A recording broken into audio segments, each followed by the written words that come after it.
podcast is part of the Sports Social Podcast Network.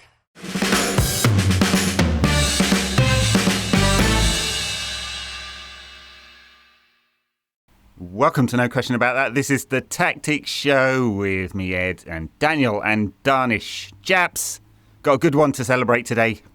How's it going? Yes, we do. It's going well. It's going really, really well. It's the fucking biggest. Yeah. Go up to the camera and say it. Go on. Oh, brilliant. Love him. What a personality as well. Could have sulked, but has come off the bench twice to change the game for United. So, all right, we're gonna talk about how United beat Arsenal 3-2 at the Emirates. Arsenal has conceded 5 goals at home all season before that. How did we create role of Maguire and Lisandro Martinez at the back in breaking the lines for their passing? How we nullified them to hardly any open play opportunities. Role of the front three. Why Arsenal are so fucking prosaic. Man, 7 years Arteta's been in that job. 7 years to create a team that can only score from corners. I'd love to say that's an exaggeration, but it's not. They're 17th most goals from open play this season in the Premier League. I think he knows that as well. It's really interesting because when they were first coming through, they were exploding with Saka, Martinelli, Odegaard was brilliant and they were outscoring teams. Because of how they bottled it twice in those 2 seasons, he was like, forget this. We got to drastically change everything. When in truth, I think if he retained half of that style, they'd probably be cruising right now. They're making mincemeat of this title challenge. They should be 10, 12 points clear, and they're somehow only 4 clear of City. But sometimes it doesn't just come down to the way what he tells them to do. It comes down to player quality. And their attackers aren't that good apart from Saka. And ultimately, if Saka, you sort of want Saka to be if you had a proper front three, you'd want him to be your Tevez, really. You'd want the other two to be better. Because I think he's a brilliant player. Like, it's not hard to name 10 attackers in the world that are better. His numbers aren't good either. He scored something like 9 goals in the last 30, 40 games, and they're all against like Olympiacos, and like they're not. He's not scoring a lot of high quality goals. I mean, obviously there's more to him than that. And I mean, funny thing with him is that we're going off topic. Is that if you remember the summer that Arsenal tried to sign Rafinha, he would presumably have played where Saka plays, and I guess Saka would be playing now where Odegaard plays.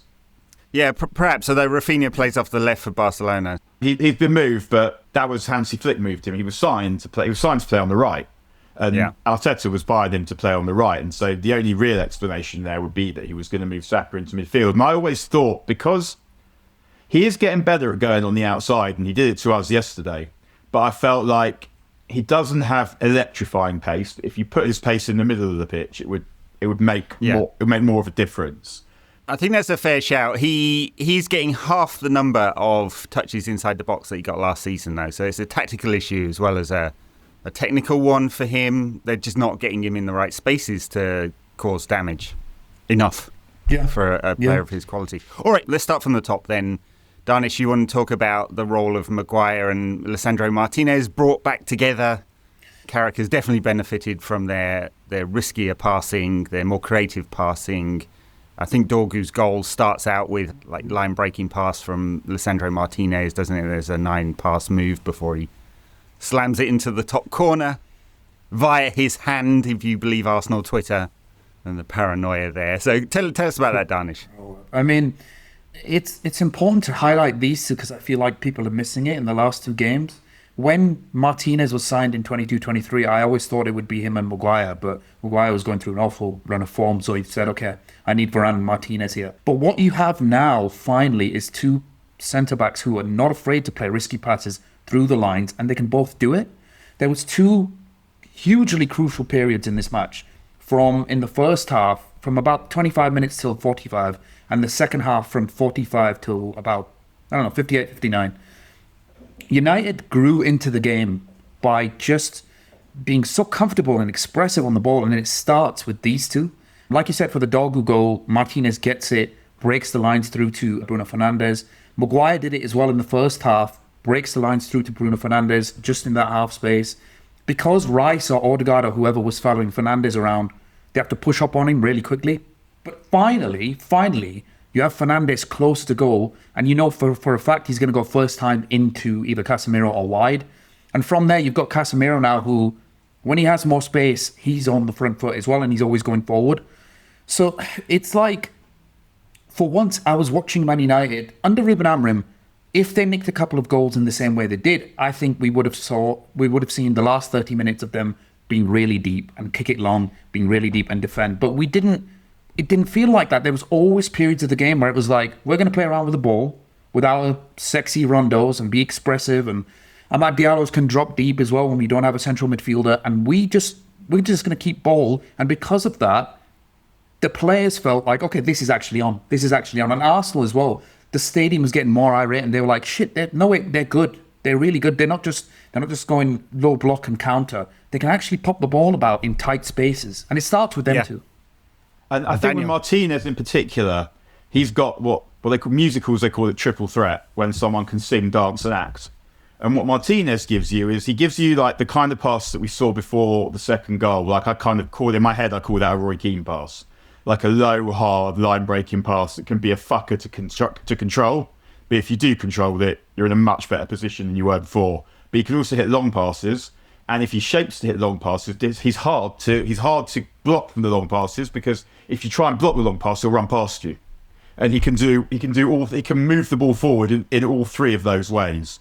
And it's that which makes him so dangerous, that in trying to stop him doing the one you think he's trying to do, you're often facilitating one of the others, because you end up selling yourself in to waltz past you if you're trying to block the passes. And I think also, I mean, his defending has been much better these last two games as well, because it wasn't that good in sort of the end of Amorim, and even at the beginning of Fletcher, he had a fucking mare against Brighton, really, in the cup. But I don't know if it's playing in the two, a new situation, whatever it is, but maybe he's just a bit fitter, a bit more settled into the team again. But whatever it is he's playing much better. But I think also, in terms of the passing in particular, he's got people who are receiving the ball now. The system is designed to get the ball to Bruno, get the ball to Mbumo. And one of the things that we're seeing with Bruno, Carrick's getting him into the position to play those passes around the corner or those dummies, where he's absolutely brilliant at both of them, at receiving the ball and at a first-time pass into space, or running over the ball to a man that only he has spotted the ball will then pass to. And it's not just Martinez's ability, it's platforming Martinez's ability so that he can use it to get the ball to people that you want to have the ball, rather than ends up with Dallo one-on-one. Which I think that's absolutely right. Although United had 40% possession yesterday, they used that possession really effectively to get into great positions. Had even less possession against City 8 days earlier, and were even more effective with it. I mean, particularly because City aren't very good at countering transitions, are they? Or blocking the transitions. Arsenal are very good, typically.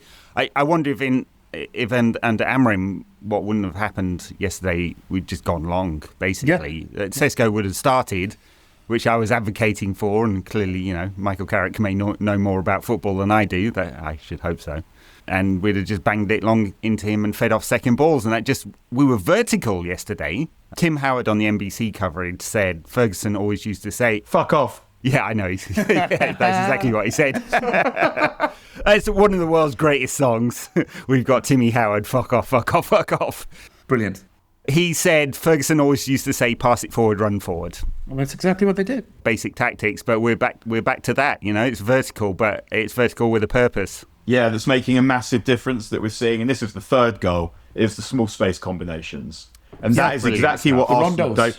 Yeah, that's like what Arsenal don't really do. It's like, I mean, there's a Brazilian word, the word they use, a Portuguese word, escadinha, which is sort of like those turns around the corner in a diagonal that enable you to move the ball quickly, like Colin, you're a good example of. But the treble team did it loads, because what they had up front was they had two centre forwards, obviously, which makes it easier. But the thing about York and Cole was that they could both do everything. Like, they weren't the fastest, the quickest, the strongest, the best dribblers, the best hold-up players, the best in the air, the best finishers necessarily, but they could do all of those things to a really high standard. And what you'd see with that team is often the ball would go wide and it would go to Beckham and Giggs, and they would work out what was going to happen next. Or they'd just get the ball into those guys' feet and then take it from there, because they could do everything. But what we're seeing with this team, and I think this is one of the reasons why Carrick prefers Mbeumo to Sesko, and I don't think this is just a personnel thing. I think this is like an understanding of football, idea of football thing, where like he doesn't want really an old school number 9, I think. And were he to get the job permanently, I'm not sure what that would actually mean for Sesko, even though we think he can be good and it's worth having in the squad. But what he wants is those fast 1-2 touch combinations in small spaces, and he really does. We do have the players for it. It's exactly the kind of thing that Arsenal do not have the front three or the players behind them to do that. Whereas United absolutely do, and that's where we've seen the best of United against City, the best of United against Arsenal, was those often on diagonals, those interchanges between the attackers, because there are loads of players in that team that are comfortable on the ball, but also that have imagination and that have courage to try them, and they're being told to try them, presumably by the management team. And a lot of technical players in half spaces. I mean, the interesting combination of Mbeumo and Fernandes, like neither of them are really number 9. They're sort of both false 9s here, aren't they? Both dropping into half spaces. And Carrick said after the City game he'd basically given Mbeumo a free role to find those difficult places. And we saw Saliba and Gabriel following Fernandes a lot, trying to squeeze his space, but that left space in behind as well. We didn't try too many like very vertical balls, long balls over the top for Mbeumo to chase. A couple that Fernandes put in there that almost created opportunities, but it is dangerous. Who knows? Against Fulham, we may go with a more traditional number 9, because Sesko's like technically good as well. It's not like he can't come into those deeper roles, and Mbeumo is very dangerous cutting in. But at the moment, this balance is working for us. Yeah, it feels like the shackles have kind of come off a little bit. It doesn't. It just feels like they've been given the confidence to be a little bit more expressive and to take the ball on, and don't worry about it if there is 2 players around you, because you can just dribble around them. It wasn't so long ago that everybody was saying, wow, this Man United team just isn't technical enough. And now it's like, wait, they can all play in tight spaces. It's that when they get it wide, the difference under Amrin was they got pinned and trapped into one corner. So then that resulted in them saying, oh, I'll just go long then because I can't do anything else. Now when they get it wide, because they're a little bit higher up the pitch, there's always an inside man. Like as Daniel was saying, there's a central midfielder that comes right across.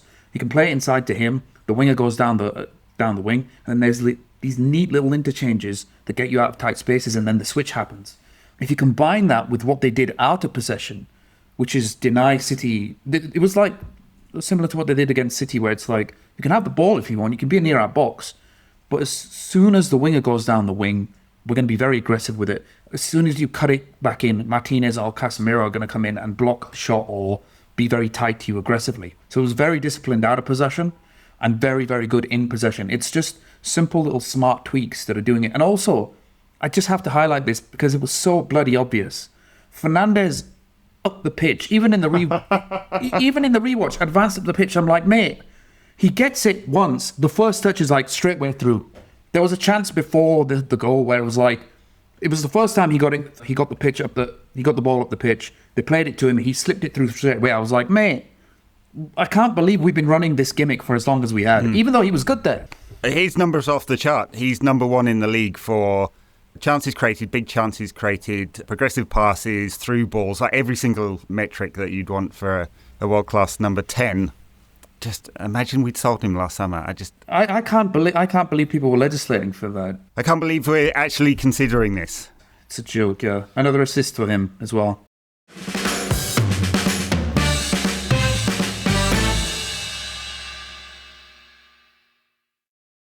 I had that dream again. My small business needs to hire, but I don't use LinkedIn, and I hire an energy vampire. But also they're a literal vampire. And suddenly my team is spending all their time sharpening wooden stakes and buying bulk silver and rehearsing ancient chants, and then I wake up. Don't let hiring nightmares ruin your dreams. LinkedIn Jobs' new AI assistant takes insights from over 1 billion professionals to create a short list of the best fits for you. Post your job for free at linkedin.com/quality. Start hiring today with LinkedIn. Let's talk a little bit more about that out of possession, because we conceded a lot of goals this season. We did concede 2 yesterday as well. One was a bit of a freak. Odegaard has mishit it and it's come off Martinez's wrong foot. He's gone with the wrong foot, basically. So that's a bit of a freak. And then a scramble from a corner, pure League One stuff. But Arsenal created, I think it's 0.34 open play XG yesterday. Wow. Best team in the league, perhaps the best team in Europe. Created almost nothing. And it wasn't just because we were 10 men behind the ball. United were a threat as well. This is the biggest change. If we actually are honest about Amorim, and I've said this before, that when we come to look at it, if we were to get good again, the beginning of us getting good again will still be him. Like, he fucked up in terms of results in a major way, but he bought good players and he forced out shit ones, or ones who were holding us back in some way or other. But if you think about the last few games, particularly before AFCON, United were starting to score goals. They were starting to combine and attack and look like a team that knew what to do. The problem they had was they couldn't stop conceding them more than the lack of attacking verve by the end. And the big difference with Carrick to me is the out of possession stuff. They're defending with aggression and authority, and they're getting into shape and they're denying space. And so much of it is just condensing it. It's the back four staying narrow, the midfield staying narrow, because if you can't move the ball through the middle, and we've been watching teams march through the middle since Ten Hag days. Yeah. That if you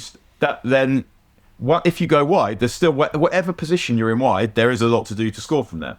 Mm-hmm.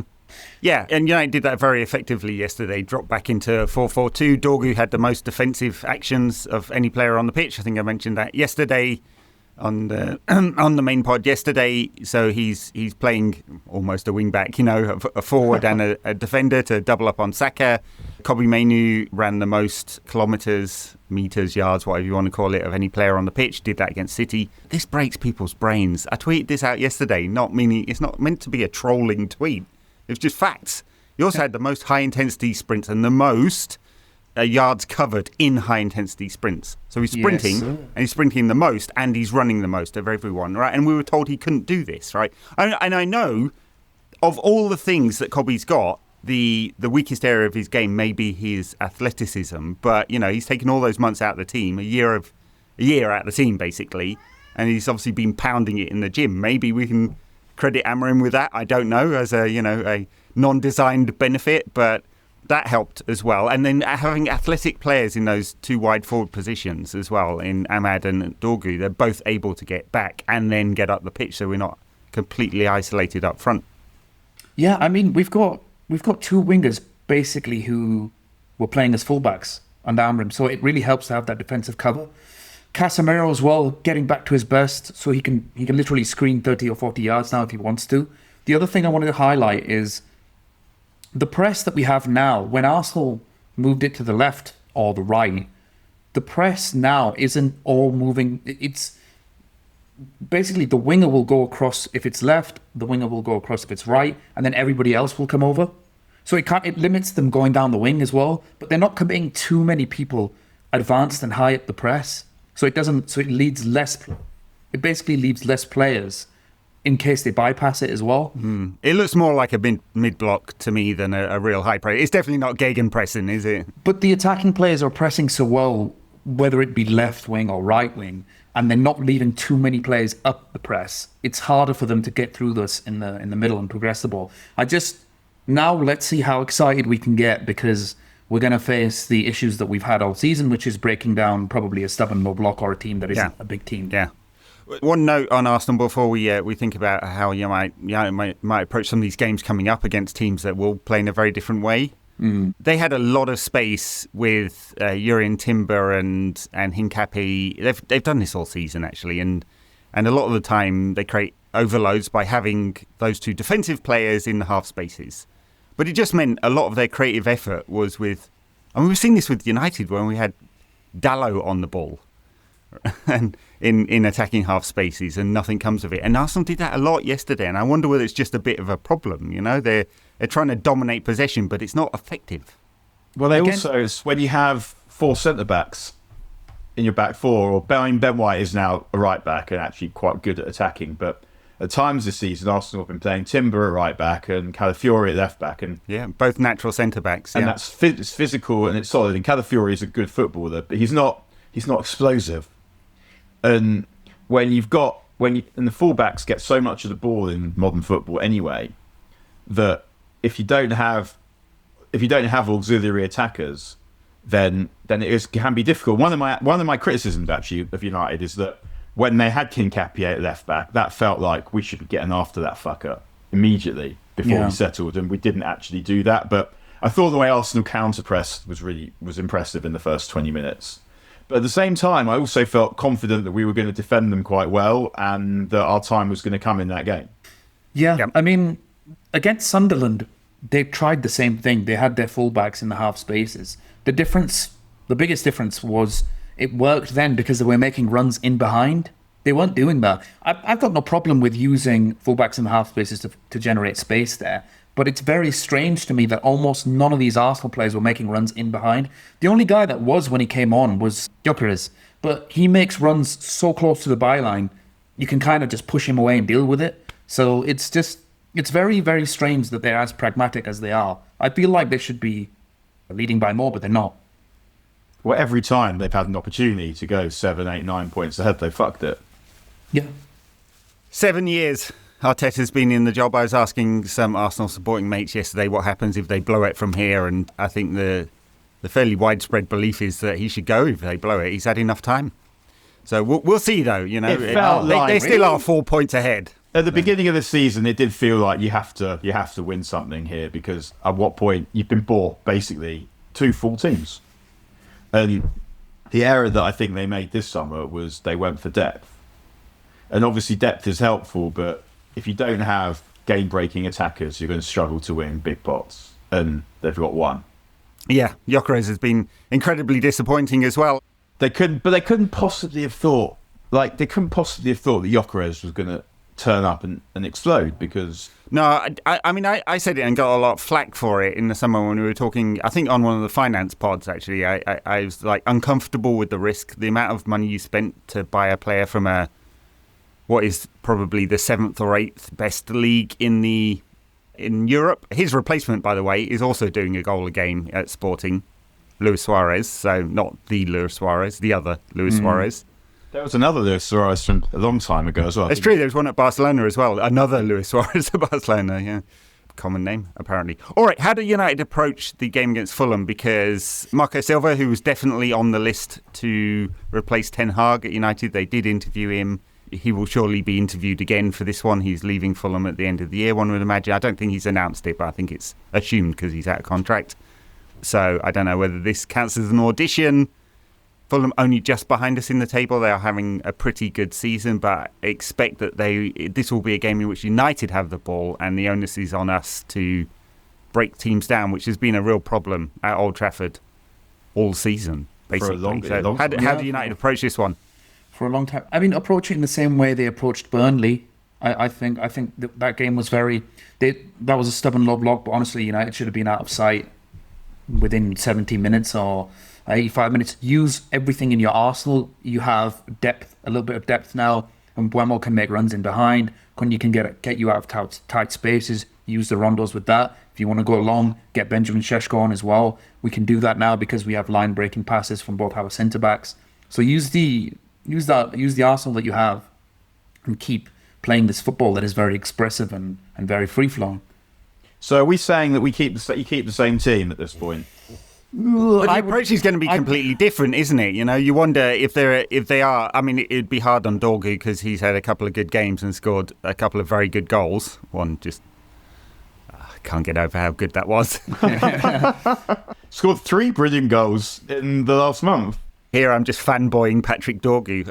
One of my favourite things yesterday that I forgot to say on the other pod was when he scores that goal and he's running to the crowd and Bruno's there and Bruno just gets out of the way and he's like, fucking goal, man. You go and just, wank yourself silly in front of the away end. Wank yourself silly. Dear, oh dear, Daniel. Oh dear. Yeah, very good. All right, so would it be harsh on Patrick Dorgu to bring Cunha back into the side for someone who can play in those tight spaces a bit more effectively? I mean, I think Ahmad is my guy that I'm looking for in this game. Ahmad and Bruno are the lock pickers. Yeah. The thing with Dorgu is he's a point of difference in that he's more physical than the other players we could play in that position. He's also extremely confident at the moment. I mean, so is Cunha. So but he gives you a natural balance. I mean, I think, for example, if Carrick were to stay, then what you're really hoping is that Dorgu can play left back, and then I think Carrick would want to sign a left-footed winger, or use a left-footed winger who's quick enough to go around the outside on that side. Like, he seems to like that balance. Fletcher liked it as well. Asymmetric attack, yeah. I mean, I think that's a fair point. For this one, though, yes, you are going to want the lock pickers, the players good in tight spaces. There's not much change, though. Really, the question marks are over Cunha and Sesko and whether either of them gets a game.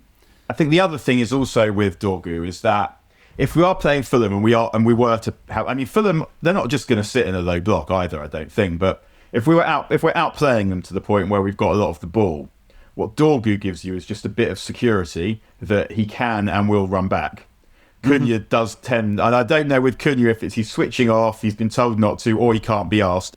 It was always the case at Wolves as well. Yeah, aggressive presser, and then he leaves the runners. And if you're playing a team like Fulham who are good and good enough to hit you on the counter and playing well, then Dorgu just gives you a little bit of security that Cunha doesn't, and you've still got Cunha in reserve.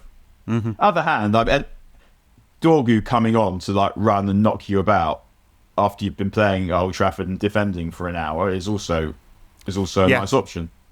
All of a sudden it feels like, and we may be getting giddy because we've won a couple of big games in the last week, but with all the players back, I mean, it's only De Ligt that's not fit, right, at the moment. And so the squad is looking quite healthy. We're not even really talking about the younger players. I mean, Shea Lacey didn't make the bench yesterday. He probably won't for the rest of the season because he's got 2 players ahead of him in the team, but it looks like we've got a lot of depth now for the amount of games we've got. I mean, it might feel different if we were playing midweek every week and there were more injuries piling up, but now everyone's back fit. We've got lots of options. That feels healthy. Yeah, I mean, it was always weird anyway that the managers we've had recently just seem to be averse to putting strikers on the bench. Where if Fergie needed a striker for the bench and he didn't have anyone fit, then he'd go for Welbeck or Makeda or whoever the fuck, just because strikers know how to score goals. But yeah, like now everyone's fit. With everyone fit, there'll always be 2 attackers who we know are good on the bench, and at some point Lacey's gonna come into all of this as well. But I think if we think that Lacey is a right winger, then it probably also makes some sort of sense to be playing Mbeumo through the middle as well, because if Lacey is as special as they think he is, and as he sort of looks also, it's not going to be long before you're going to need to be giving him proper football, or he's going to fuck off. Yeah, I mean, as well, I want to just quickly point out, we got so used to seeing, okay, last 15 minutes, he's going to bring a centre back on. He's going to bring a centre back on. Well, I don't know, 2-1 up, or maybe 2-1 or 2-2, 15 or 20 minutes to play. He brought a striker on. For Dorgu. Brought Cunha on, and it worked. Risk it. Go for it. Risk defeat to win. Yeah. That's literally why there are 3 points for a win. Jimmy Hill. It was getting too ridiculous. Teams would just try and draw away from home because 1 point. But once you make it 3 points for a win, then that changes the calculation. It's worth the reward, yeah. And yeah, it's not sitting back and just hoping that you won't concede. And this has been a problem throughout the entirety of the Wilderness years.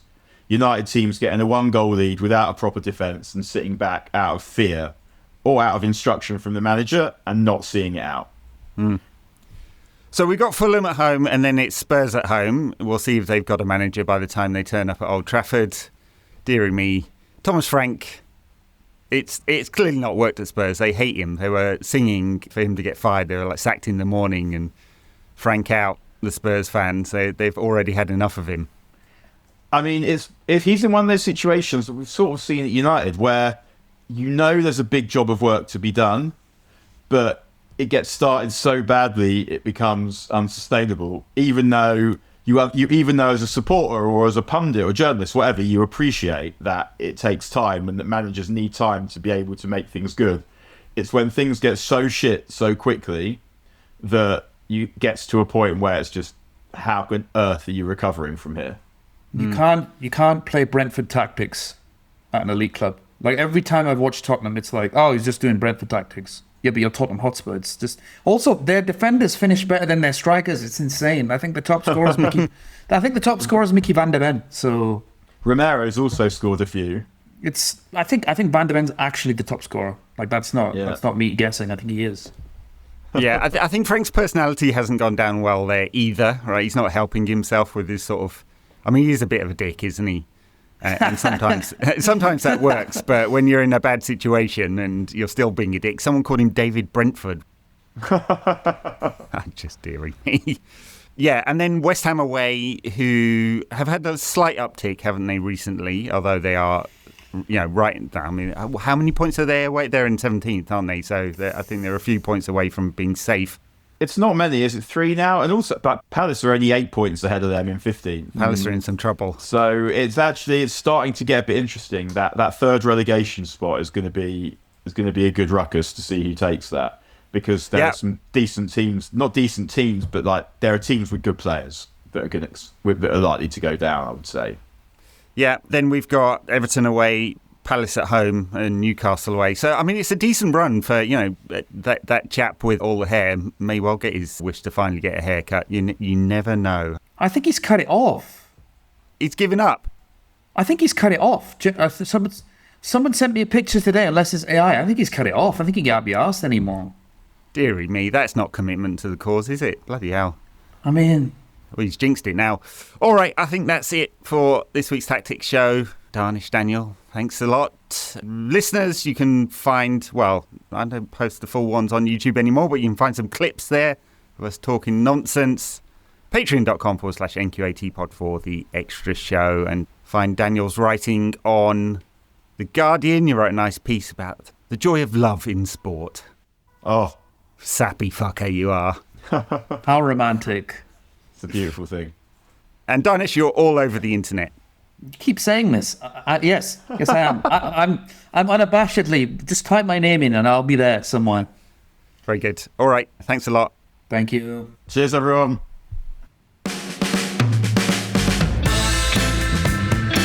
No Question About That was presented by me, Ed Barker, with Dharnish Iqbal and Daniel Harris, and produced by Studio 1878. See you on the next one.